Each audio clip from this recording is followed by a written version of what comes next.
Tandaan niyo po, walang miyembro ng pamilya na habang panahon makakasama mo.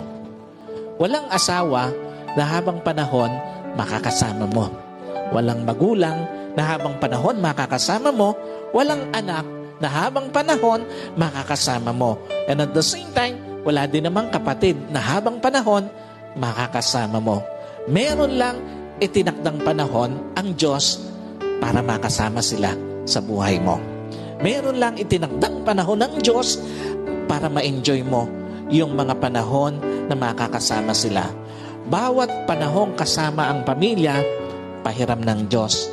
Bawat panahong kasama mo sila o bawat araw na kasama mo sila, kabawasan yon sa panahong makakasama mo sila. At bawat sandali na lilipas, palapit ng palapit yon sa pagtatapos ng pahiram na panahon sa iyo ng Diyos. Kaya hindi dapat sinasayang panahon para sa pamilya, lalo na sa pagtataniman ng sama ng loob, lalo na sa pagkakait ng pagpapatawad, at lalong-lalo na sa paggagawa ng yaman.